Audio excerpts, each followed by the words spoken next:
우리 서로 인사하겠습니다. 샬롬, 샬롬.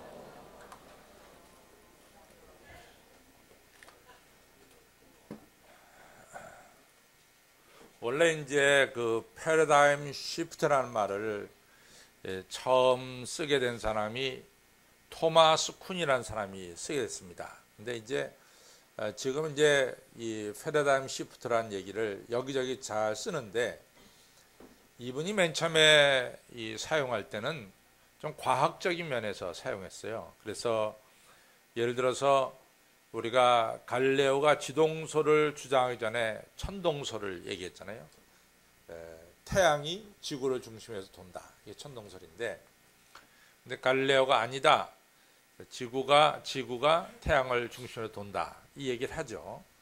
그럼 이 얘기가 사실은 이제 지구가 태양을 중심으로 돌잖아요. 이 진리가 밝혀지면은 여태까지 태양이 지구에서 중심으로 돈다는 그 기초 위에서 만들어진 모든 학문들은 다 바꿔야 된다고요.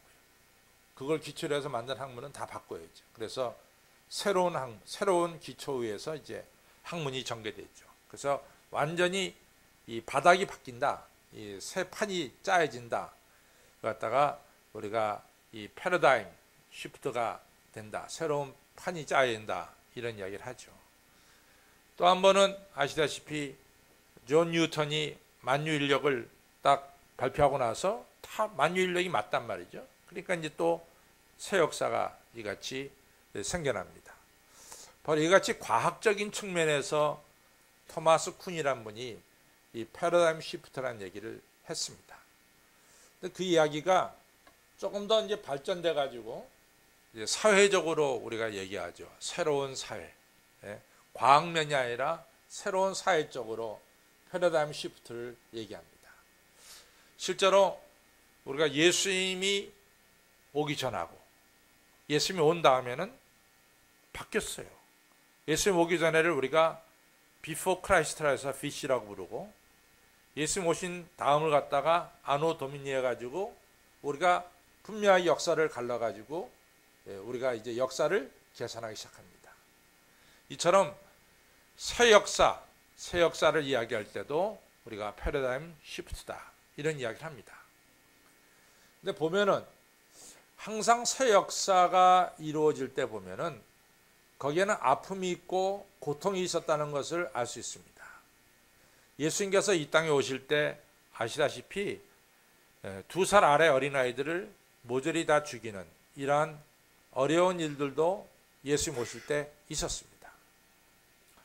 또 실제로 이스라엘 백성들이 430년 동안 애굽에서 종살이 하다가 이제 노예 생활을 접고 이 자유인으로 나올 때 그때도 쉽지는 않았어요. 그래서 하나님이 모세한테 너 가서 내 백성을 애굽 땅에서 이끌어내라 이런 사명을 주죠. 그때 모세가 이런 얘기합니다.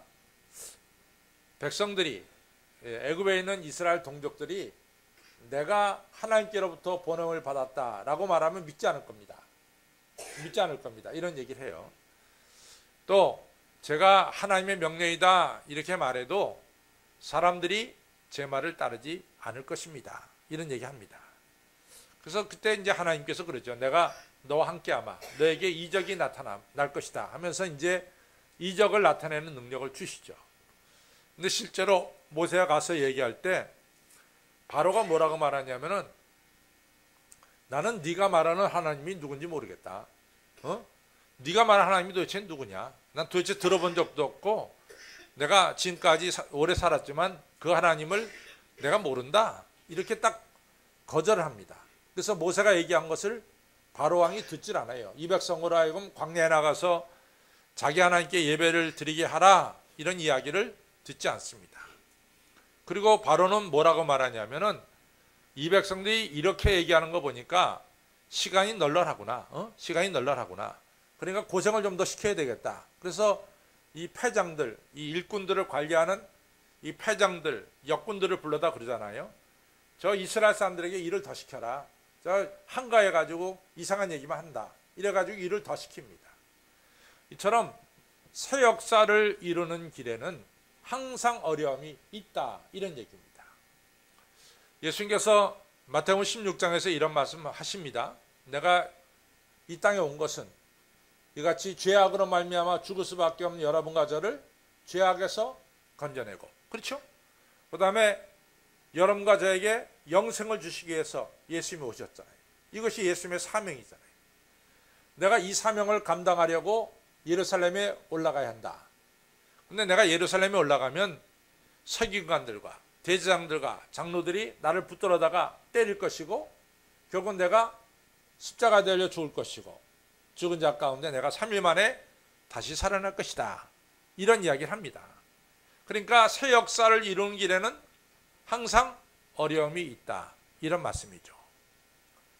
실제로 요한복음 11장에서 예수님께서 이 베다니 마을에 가시려고 합니다. 그 이유는 나사로가 죽은 거예요. 나사로를 살리기 위해서 가려고 그러죠. 근데 그때 예수님이 어디 계셨나 한번 추정해 보면은 아마 사마리아 지역에 계시지 않았나 이런 생각이 듭니다. 사마리아에서 이 베다니는 예루살렘 바로 근처에 있거든요. 그러니까 예루살렘에 있는 지역을 갖다가 유다 지역이라고 불러요. 유다 지역. 사마리아 지역에서 유다 지역으로 이제 내려가야 되는데 제자들이 말립니다. 아, 선생님 왜 가십니까? 얼마 전에만 해도 예수님 가셨을 때 그 사람들이 돌을 들어서 예수님을 쳐서 죽이려고 하지 않았습니까? 뭐하러 거기 또 갑니까? 가지 마십시오. 이렇게 얘기합니다. 근데 예수님 하신 말씀이 너무 중요한 말씀 하세요. 무슨 말씀 하냐면 낮이 12시가 아니냐. 해가 떠 있을 때 우리가 걸어가야 웅덩이에 빠지지 않지. 어두워진 다음에 우리가 걸어가면은 웅덩이에 빠질 수밖에 없다. 기회가 있을 때 우리가 사람을 살릴 수 있는 기회가 주어졌을 때 내가 가야 된다. 이러면서 제자를 데리고 유다 지방으로 가신 것을 알 수 있습니다. 하나님께서 우리 주신 새 역사는 기회가 주어졌을 때 그 일을 놓치지 말고 해야 된다라고 하는 예수님의 말씀이죠. 오늘 우리가 이제 이 사도행전 20장을 읽었는데요. 이 사도행전 20장 17절로부터 27절에 나온 내용은 무슨 내용이냐면은 사도 바울이 1차, 2차, 3차 선교행을 끝내고 이제 예루살렘으로 돌아가는 길이에요. 3차 선교행 끝내고. 근데 이제 사도 바울에게 있어서 가장 큰 숙제 중에 하나가 뭐냐면은 교회가 제일 먼저 세워진 것이 바로 예루살렘에서 교회가 세워졌죠. 그래서 예루살렘 교회는 그 구성원들이 대부분 유대인들이에요. 유대인들이 예루살렘 교회를 세웠습니다. 그러니까 예루살렘 교회는 유대인들로 구성된 교회예요. 그런데 지금 사도 바울이 선교한 지역은 우리가 마게도냐 지역 또는 아가야 지역이라고 그러는데, 마게도냐 지역 하면 어느 교회를 가리키냐면 빌립보 교회, 데살로니가 교회, 그 다음 베레아 교회를 마게도냐 지역에 있는 교회를 가리킵니다.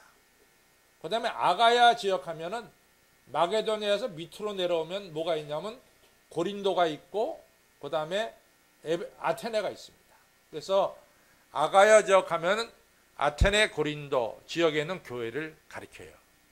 근데 이 빌립보 교회나 데살로니가 교회나 또 베레아 교회나 고린도 교회 구성원들은 거의 다가 유태인이 아니라 누구냐면은 이방 사람, 헬라 사람들이란 말이죠.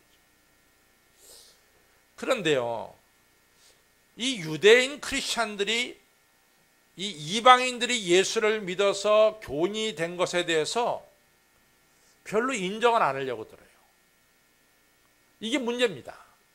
그러니까 사도 바울 마음속에는 이방인들도 예수님 믿어서 다 하나님의 백성이 됐는데 유대인들이 도대체 예수님 믿어서 하나님 백성 된 이 이방인들 크리스찬들을 같은 형제 자매로 받아들이지 않는데 거기 문제가 있는 거예요. 사도 바울이 늘 그런 고민을 가지고 있습니다. 사람들이 참 그 이상한 거 가지고 가르는 걸 좋아해요. 제가 이제 한국 신학대학 다닐 때요, 우리 학교에 어떤 일이 있었냐면 한남 신학교라고 하나 있었어요.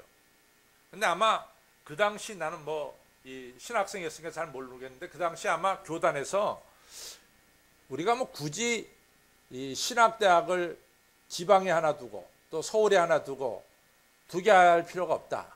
그러니까 이 한남신학교를 정리하고 한남신학교에는 다니던 학생들을 다 서울에서 수유리에서 다 받아들이자. 그래갖고 신학대학을 하나로 하자. 아마 이게 교단에서 결정진 것 같아요.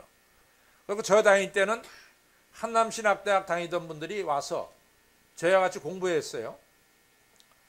근데 얼마 전에 이 목사님들이 모여서 얘기하는데, 강 목사, 안무개 목사 알아? 그랬어. 그거 알지? 우리 학교 같이 다녔잖아.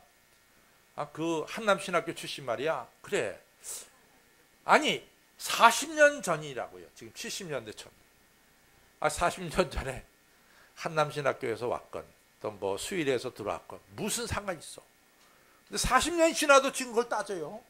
내가 참 이 사람들이 이상한 거 가지고 다 따진다. 그렇잖아요. 이상하게 따진다고. 아무것도 아닌데. 그렇잖아요. 근데 이 사도 바울도 아니 헬라 사람들이 예수 믿어서 하나님 백성 되면 어떻고 유대인들이 예수 믿어서 하나님 백성 되면 다 하나님 안에서 형제자매 아니냐 말이지. 근데 꼭 예루살렘 교회가 이걸 갈라버려요. 저 뭐 마치 뭐 이 헬라 지방의 마게도냐 지역에 있는 교회라든가 고린도 교회는 제2등, 제3등 교회처럼 아주 깔보는 뭐가 있단 말이죠. 그러니까 사도 바울 마음속에는 이게 이래서는 안 된다. 어디에 있든지 우리가 다 한 그리스도 안에서 한 형제자매가 아니냐 이런 마음을 늘 가지고 있어요. 그런 차에 어떤 일이 있었냐면은 예루살렘 교회가 엄청나게 기근을 만났어요. 가난하게 됐단 말이죠. 뭐 기근을 만나니까 어렵게 되니까 사도 바울이 이것이 기회다. 오히려 지금 마게도냐 지역에 있는 교회나 그 고린도 아가야 지역에 있는 교회는 그런 대로 여유가 있으니까 이 여유 있는 교회들이 헌금을 좀 해서 지금 어려움을 당하는 예루살렘 교회에다 도와주면은 그래도 예루살렘 교회들이 그래도 이 교회들이 우리가 다 한 믿음의 형제 자매구나. 우리가 어려울 때 이렇게 도와주는구나. 이렇게 되지 않겠느냐 그 말이죠. 이 사도 바울 마음속에 그런 게 분명히 있었어요. 그래가지고 사도 바울이 이 예루살렘 교회를 돕자고 헌금을 거뒀습니다. 그래서 상당한 액수의 헌금이 거쳤어요. 사도 바울은 이 헌금을 가지고 빨리 하루라도 빨리 예루살렘 가서 예루살렘 교회를 도와주고 싶은 거예요. 그것이 오늘 본문의 내용입니다.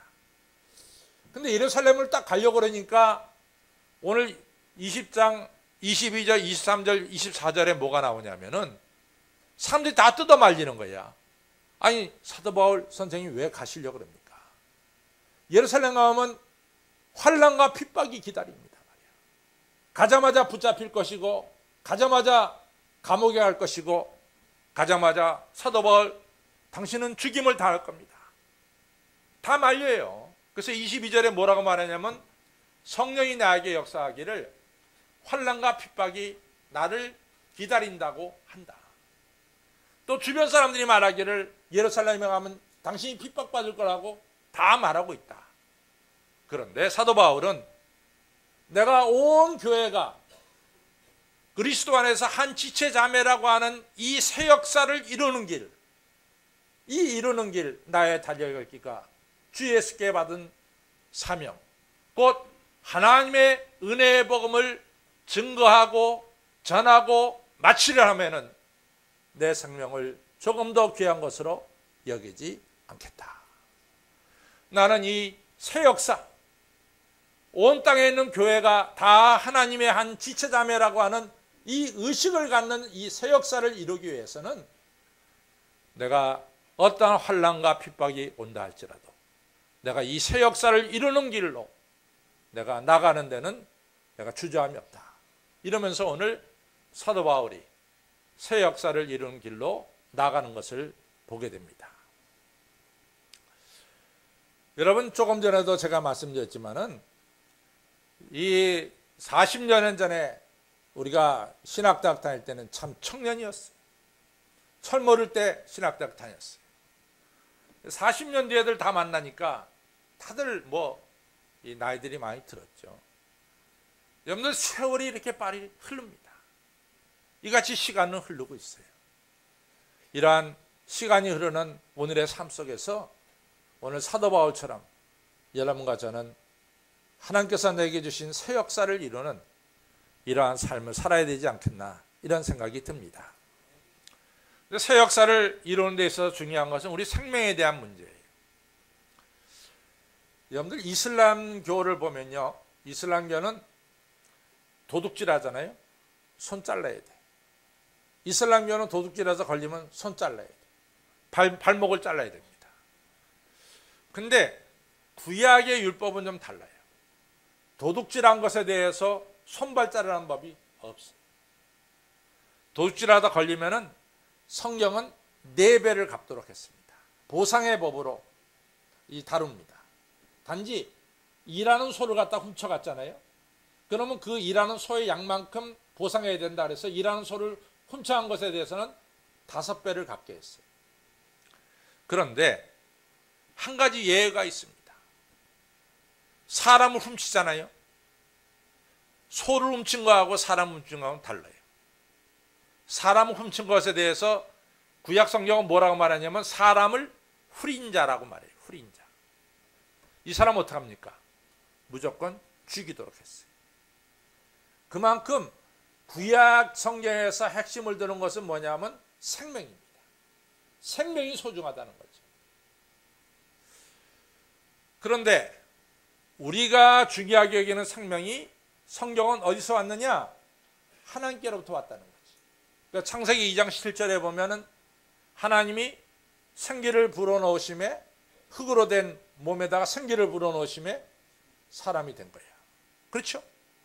또 에스겔 37장에 마른 뼈들을 묶어가지고 생기가 들어가라. 그러니까 이것이 살아있는 군대가 된 거죠.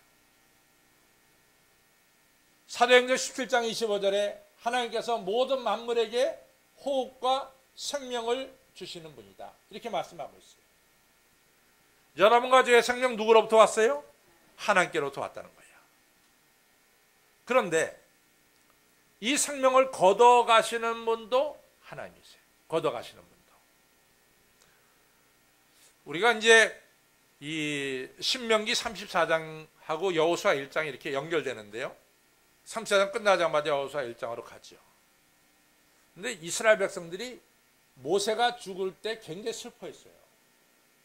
왜 슬퍼했냐면은 사람이 좀 시름시름 앓다가 죽으면은 좀 준비할 거 아니에요. 아, 우리 모세 선생님이 그 세상을 떠나겠구나. 마음의 준비가 돼 있단 말이죠. 근데 모세는 신명기 34장이 끝인데 모세가 나이 120세 됐을 때 눈이 흐리지 않았고 출입하는데 전혀 문제가 없었다 그랬어요. 건강하다가 하나님 부르시니까 모세가 한나락한 거야. 그러니까 이스라엘 백성들이 모세가 세상을 떠난다는 걸 미처 준비하지 못했어요. 그러니까 모세가 세상 떠나니까 30일을 애곡해도 슬픔이 안 풀리는 거야. 그러니까 오죽하면은 하나님이 여호수아 1장에서 여호수아한테 그랬잖아. 야, 너 언제까지 주저앉아서 울 거냐? 이제 일어나란 말이야. 이제 그만 30일을 애곡했거든. 근데 언제까지 너 주저앉아서 울 거냐 말이지. 이처럼 모세가 건강하다가 하나님이 부르시니까 한나락한 거예요. 또 누가복음 12장 우리가 잘 알지 않습니까? 누가복음 12장에 이제 이 부자가 농사져 가지고 엄청나게 이 추수를 했어요. 자기 기존 창고 가지고는 둘 수가 없잖아. 그러니까 새 창고 만들어 가지고 차곡차곡 다 쌓아뒀죠. 그 다음에 뭐랍니까? 이 부자가 배를 이렇게 슬슬 만지면서 야, 내 영혼아, 여러 해 물건을 쓸 것을 내가 잘 간직했으니까 앞으로 여러 해 동안 잘 먹고 잘 놀고 잘 쉬자. 이렇게 떠들잖아요. 그 다음에 성경에 뭐라고 나옵니까? 이 사람아, 오늘 저녁 네 영혼을 데려가면은 네가 자랑하는 이 모든 것이 네 것이 되겠느냐. 이렇게 말씀하고 있습니다. 생명도 하나님께로 왔지만은 우리 생명이 하나님 부르시면 갈 수밖에 없는 거예요. 내 마음대로 내가 120세 살고 싶다. 누가 120세 살아? 자기 마음대로 누가 사냐 말이죠. 하나님 부르시면 여러분과 저는 갈 수밖에 없습니다. 그래서 욥의 고백처럼 주신 이도 하나님이시오. 뭐요? 걷어가시는 분도 하나님이십니다. 하나님께서 여러분과 저에게 오늘 살라 했기 때문에 2014년 6월 22일을 살고 있는 거예요. 그럼 이 생명을 가장 잘 사는 방법이 뭘까? 예수님이 말씀합니다. 너희를 위해서 살고 하자 했으면 너희 생명은 죽을 것이고, 너희 생명을 가지고 나를 위해서 살 것 같으면 너희 생명은 살리라, 그렇게 말씀하고 있습니다. 우리의 생명을, 하나님의 생명을 누구를 위해서 살아가야 되느냐? 바로 하나님 위해서 살아가려고 할 때 새 역사가 이루어진다는 말씀입니다. 1884년에요. 우리나라 제물포 항구에, 인천 항구에 두 선교사가 도착을 하죠. 한 분은 언더우드고 한 분은 아펜셀라입니다. 아펜셀라는 감리교 선교사고 언더우드는 장로교 선교사입니다. 근데 제가 오늘은 언더우드, 호로스 언더우드에 대해서 좀 말씀을 드리려고 합니다.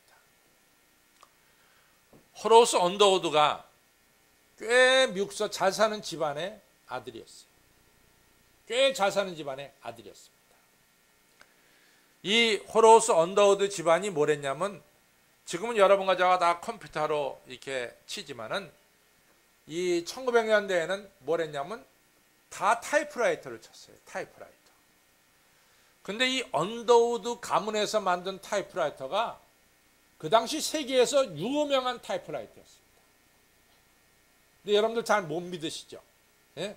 우리가 언더우드 타이프라이터를 본 적이 없어서. 그렇죠? 근데 볼 수 있습니다. 여러분들 저기 방종원 장로님네 사무실에 가보면은 언더우드 타이프라이터가 있어요. 내가 그거 보고 깜짝 놀랐어요. 이제 그 사무실을 오픈한다고 해서 제가 예배를 드리러 갔잖아요. 그랬더니 옛날 물건들이, 나는 언더우드가 타이프라이터 회사 사장이었던 거 아는데, 그 언더우드라는 네임이, 이름이 붙은 타이프라이터를 저도 잘 못 봤거든요. 그러다가 이 준수 사무실 가서 예배 드릴 때 보니까 그게 있어. 그래서 뭐 마치 누구를 만나서 기뻐하듯이 제가 증명이 생겼으니까 굉장히 기뻐했는데 그게 있어요. 그래서 내가 방장님한테 그랬어요. 장로님, 이건 뭐 알고 이렇게 중요한 타이프라이터인지 알고 이게 옛날 거를 모집합니까? 했더니 그게 아니라 스웨덴에서 이 사실 때 스웨덴 사람들이 자기 가지고는 옛날 물건들 이렇게 내다 팔 때 방장로님이 옛날 거를 모집하는 이런 저기에 있어갖고 사뒀다는 거야. 그래갖고 그게 스웨덴에서 서울까지 가져온 거래지. 이만큼 언더우드는 그 타이프라이터가 세계적으로 팔려나갔어요. 근데 여러분들 아시다시피 사람들이요, 새로운 지역에 가면 그 지역에 병이 있습니다. 그걸 풍토병이라고 해요. 여러분과 저 한국에 살다가 만약에 미국 땅에 가잖아요. 그럼 미국 땅만 가지고 있는 풍토병이 있어요. 거기 한번 우리가 그 홍역을 거쳐야 돼. 그걸 이겨야지 미국 땅에서 건강하게 지낼 수 있어요. 또 미국서 살다가 한국에 들어오죠. 한국만이 가지고 있는 풍토병이 있다고. 그 병을 이겨내야 된다고. 그런데 이 언더우드가 한국 땅에 와서 풍토병에 걸렸어요. 근데 이 언더우드가 한국 땅에 처음 도착해서 한국을 세 가지로 표현합니다. 참 그거 재미있어요. 자기가 한국 땅에 도착해 보니까 한국의 첫째는 컴컴했다는 거야. 어두웠다는 거지. 어두울 수밖에 더 있어요. 전기가 없으니까 어두웠지. 두 번째는 한국 사람들이 인습에 매여 살더라 이거지. 인습에. 근데 지금 우리가 좀 해방됐지만 우리나라가 그 제사라고 하는 인습에 얼마나 매여 살아요. 마치 뭐 제사 안 지내면 큰일 나는 것처럼 얘기하잖아요. 저는 지금은 하관식 예배를 거의 안 드리지만은 저쪽 교회 있을 때 하관식 예배 들어가면은 뭐 지관이라는 자가 딱 나타나가지고 묘를 갖다가 1도 2도 안 바꾸면 마치 큰일 날 것처럼 따진다고. 아니 묘자리가 1도 바뀌면 어떻고 2도 바뀌면 뭐가 달라진단 말이지. 인습이지. 아주 그 뭐 지관이 아주 부릅뜨고 그거 지켜봐요. 내가 보면 거기나 똑같은데 말이지. 예. 이게 이런 인습이 우리에게 있어요. 또 하나 뭐냐? 언더우드 눈에 붙인 대한민국은 고집이 세대는 거예요. 한국 사람들 고집이 세대요. 그래서 어두움과 인습과 고집에 있는 이 나라에 자기가 선교하게 됐다는 거죠. 근데 이 사람이 1859년 출생이거든. 1859년. 그리고 이제 한국에 왔는데 풍토병에 걸렸어요. 그래서 이 사람이 몇 년도에 죽냐면 1916년에 죽습니다. 그러니까 57세를 살고 세상을 떠나요. 그러니까 오래 살지 못했죠. 그러니까 형이 그 소식을 듣고 뭐라고 했냐면, 야, 언더우드야, 우리 회사를 내가 이제 너무나 오랫동안 이 일을 봤으니까 내 이 회사를 너한테 넘겨주고 싶다. 너 그만큼 젊은 시절에 조선 땅에 가서 선교했으면 됐다.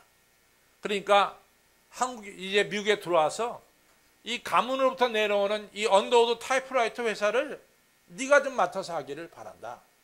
이렇게 편지를 보냈어요.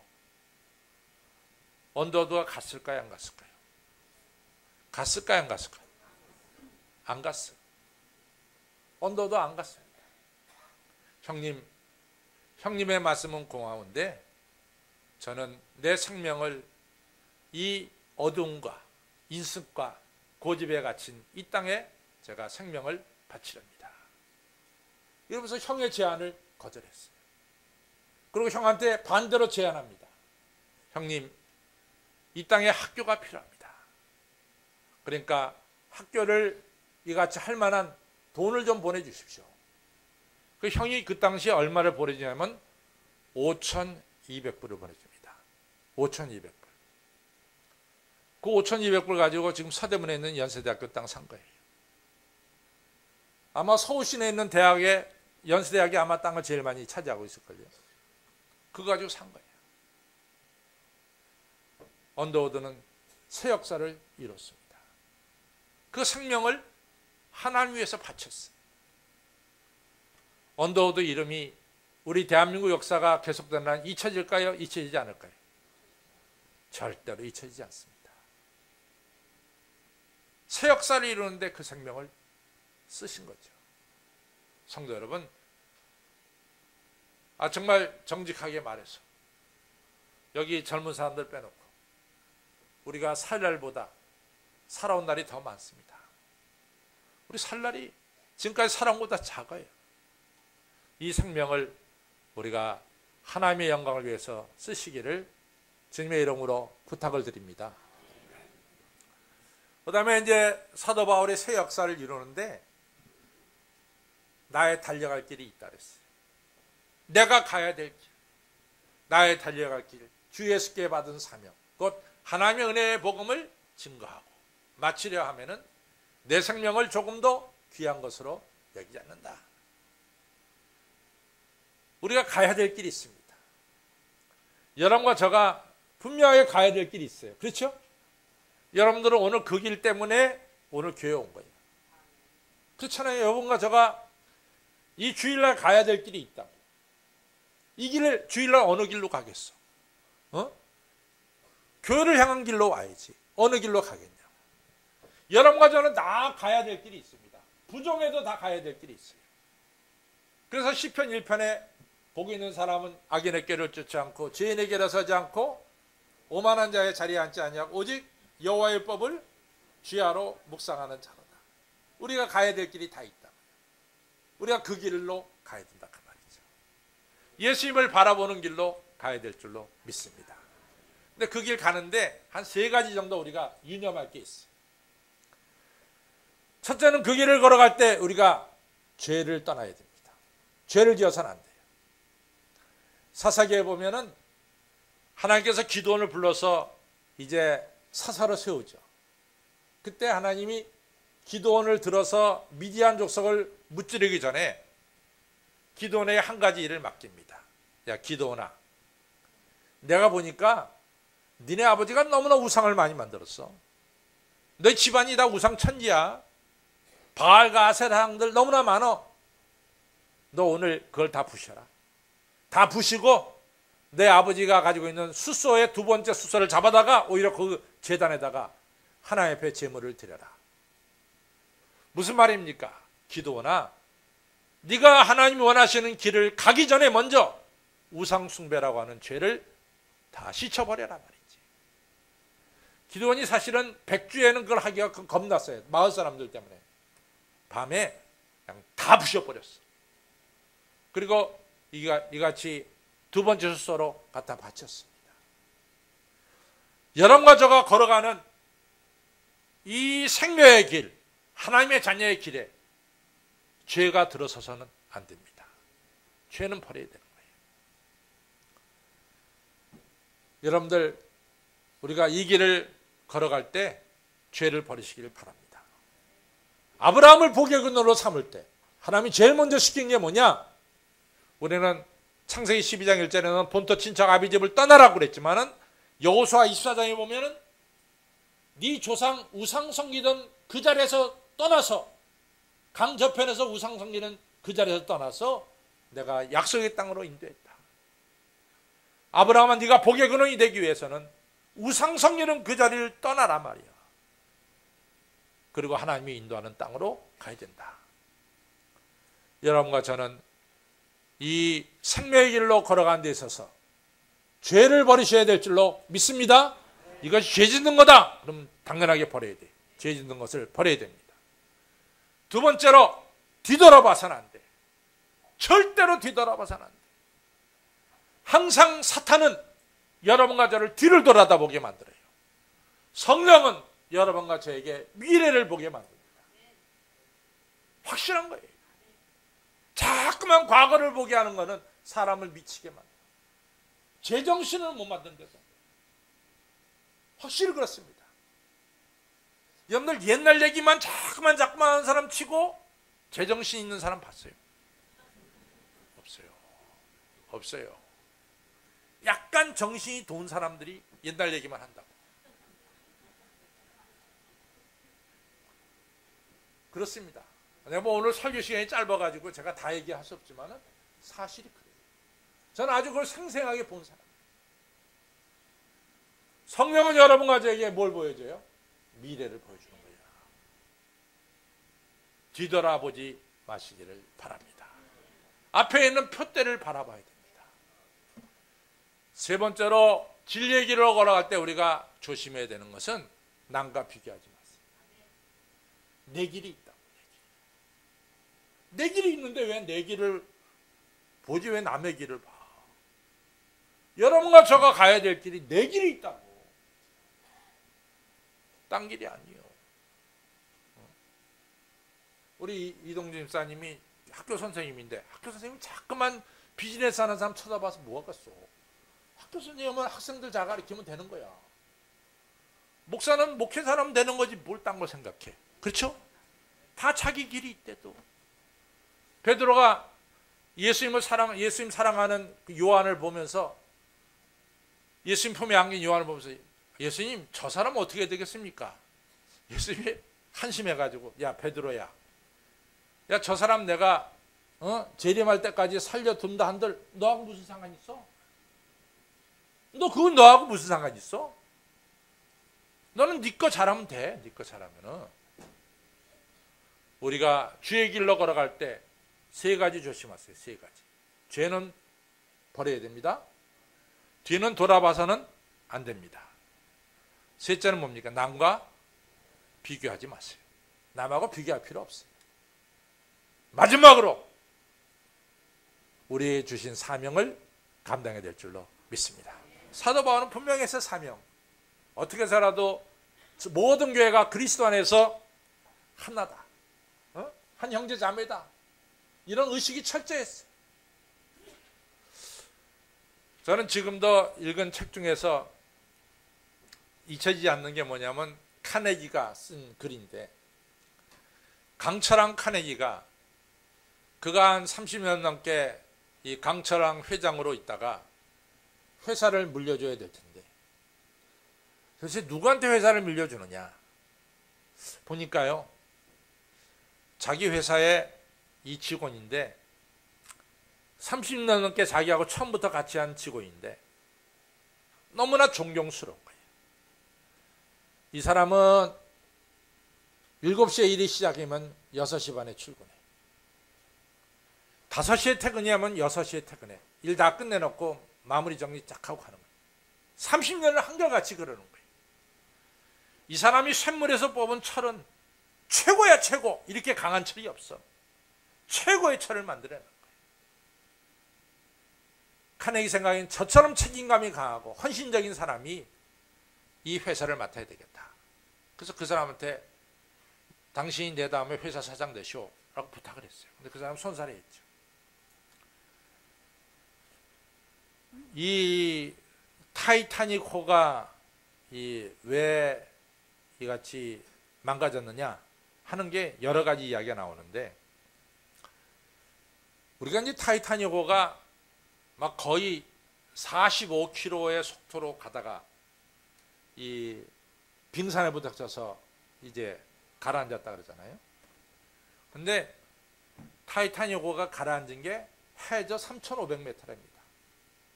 우리나라 세월호가 지금 60m, 70m에 가라앉았잖아요.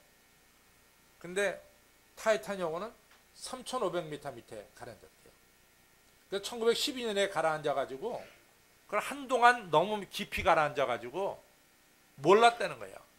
들어갈 수가 없잖아. 3,500m를 어떻게 들어가냐고. 그러다가 아마 1980년, 90년대 가서 기술이 발달돼가지고 이 조사하기 시작했겠죠. 밑에 가서 조사해 보니까 우린 생각하기를 빙산에 딱 맞아갖고 구멍이 뚫려가지고 물이 쫙 들어가가지고 배가 침몰한 거로 아는데, 이게 빙산에 부닥치자마자 배가 얼마 못 가서 두 쪽이 딱 났대요. 딱 두 쪽이 났대. 하나는 저기, 하나는 이쪽 이렇게 났다는 거지. 그래가지고 조사하기 시작했대잖아요. 왜 배가 두 쪽이 났느냐. 근데 그때 1912년대 이 타이타닉호가 건조될 때는 어떤 시대는 비행기가 없으니까 유럽에서 대서양을 건너 미국으로 가는 것, 미국에서 또 유럽 오는 게 이게 아주 뭐 기차역 같았대. 기차역. 수많은 유럽 사람들이 미국으로 가고 또 미국에 갔던 사람들이 유럽으로 오고, 이 오가는 것이 굉장히 많았다는 거죠. 우리나라에 지금 우리나라 사람들이 비행기 타고 LA 가는 게 굉장히 많잖아요. 그래서 LA 가는 편이 한 10편도 넘어요. 뭐 큰 비행기 다 뜹니다. 이 정도로 그 당시에 영국하고 이 뉴욕 근처의 이 항구하고는 큰 배들이 다녔다는 거죠. 그래서 그 당시에는 누가 돈 버냐면 빠른 시일 내에 큰 배를 건조해갖고 수많은 사람을 태워가지고 가는 사람이 돈을 버는 거라. 그래서 그런 일환으로 이 타이타닉호라고 큰 배가 만들어졌대잖아요. 큰 배가.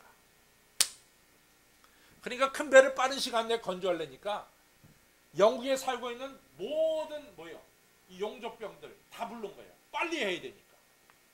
용접하는 사람 나와서 용접할 거 아니야. 자, 용접.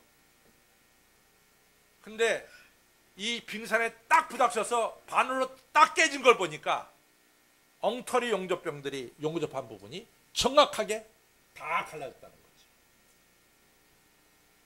성실하게 못한 그 부분이 정확하게 갈라졌다는 거지. 근데 이 카네기 사람의 일꾼은 철저한 사람. 당신이 이 회사 사장 되시오.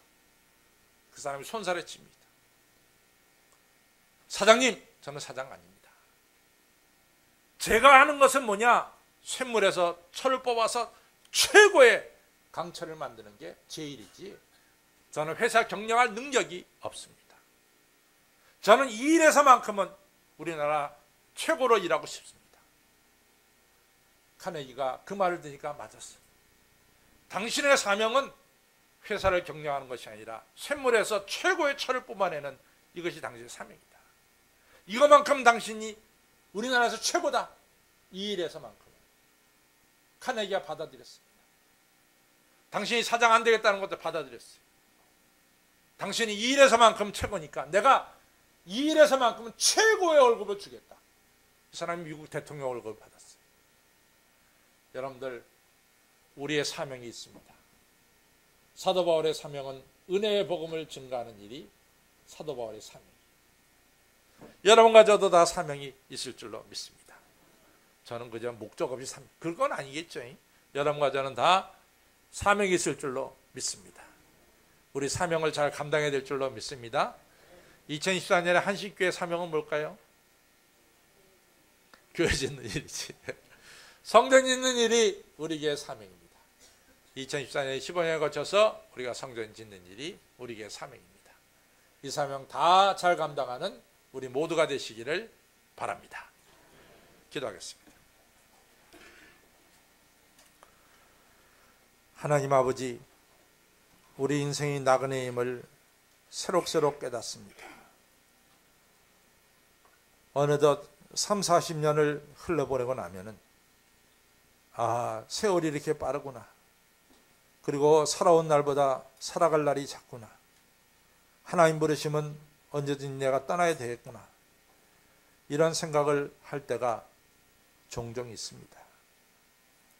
한 번밖에 없는 나그네 인생, 하나님 주신 생명, 저희들이 헛되이 쓰지 않도록 막아주시고, 사도 바울처럼 하나님 주신 사명을 이루는 일에는 내 생명을 조금 더 귀한 것으로 여기지 않냐노라 한 것처럼 내 생명을 주의 영광을 위해서 쓸 수 있는 저희들 될 수 있도록 새로운 결단을 이 시간 할 수 있도록 도와주시옵소서. 우리가 주님의 축복으로 진리의 길로 걸어갑니다. 생명의 길로 걸어갑니다. 이 길 걸어갈 때 죄가 유혹할지라도 죄를 물리치게 하여 주시고, 뒤돌아보지 않게 하여 주시고, 믿음의 주여 온전케 하시니 예수님 바라보게 하여 주시고, 남과 비교해서 우월의시나 열등의식 품지 않도록 막아주시고, 오직 내 길을 잘 걸어갈 수 있도록 성령님 도와주시고, 내게 맡겨주신 사명 잘 감당해내서 우리가 하나님 주신 우리의 주신 새 역사를 이루어가는 머리 숙인 온 성도님들의 삶이 되게 하여 주시옵소서. 감사하며 예수님 이름으로 간절히 기도를 쌓옵나이다.